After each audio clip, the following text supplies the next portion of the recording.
So in this video, we are going to look at some circuit calculations.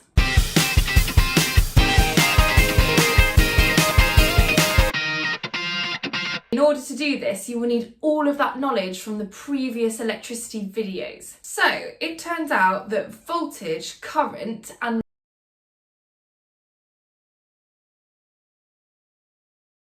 via the following equation. V is equal to I multiplied by R. V, your voltage in volts, is equal to I, your current in amps, multiplied by R, your resistance in ohms. And we're going to use this equation along with all of our circuit rules to work out the missing values in various circuits. Right, no time like the present. We're going to ease in. We're going to start with this circuit. And we want to know what's the resistance of the bulb. So let's write down the information that we have. V is equal to 6 and I is equal to 2. Okay, and we've got that equation, V equals I times R. Therefore, my R is V divided by I. 6 divided by 2 is equal to 3 ohms. Easy. Okay, let's ramp up the fun. And in this circuit, we're trying to find the different voltages. So for each bulb, we're going to write down the information that we have. Bulb 1, we have a current of 3 and a resistance of 2.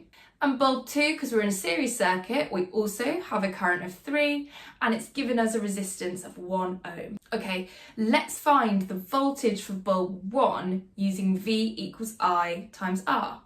So V is equal to 3 times 2 is 6. Okay, and for bulb 2, we'll work out the voltage. So again, V equals I times R.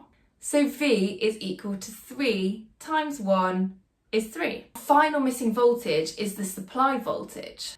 And this is where I've got to remember my circuit rules. In series, the supply is equal to the sum of the voltages across my components. So the supply voltage is equal to 6 plus 3 is 9. Okay, let's not neglect the parallel circuits. Have a look at this circuit here. This time we want to find the resistance of each bulb. So what information do I have for the bulb on that top branch? Well, the current is 3. And because this is a parallel circuit, I know that the voltage of the supply gets applied across each branch. So that bulb must have a voltage of 6 volts across it. And in the bottom branch, I have a current of 2 amps. And again, I have a voltage of 6 volts across that bulb. Okay, so let's find the resistances. In branch number 1, I have my voltage 6 divided by my current 3 gives me a resistance of 2. And in my bottom branch, I have a voltage 6 divided by my current 2 gives me my resistance 3 ohms. Right, time for the mega circuit.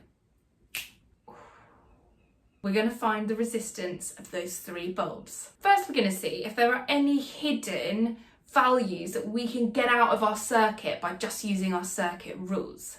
In parallel, my current into a junction equals my current out of a junction. So that 5 amps coming in is equal to 2 plus, well, it must be 3 on the other branch going out. Whilst I'm in this branch, I can also write the voltage over that bulb because my voltage in parallel across each branch is the same as the supply.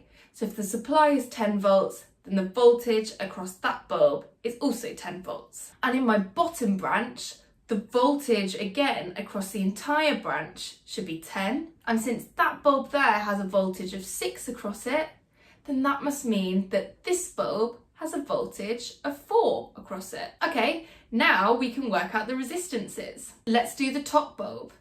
Resistance is voltage over current. So that is equal to 10 divided by 3 is 3.3 recurring ohms. Okay, and the first bulb in our bottom branch, that is the voltage 4 divided by the current 2 is equal to 2 ohms. And the next bulb is my voltage 6 divided by my current 2 is equal to 3 ohms. Okay, hope you found that helpful. Please do download the notes and check out the next video for IV curves.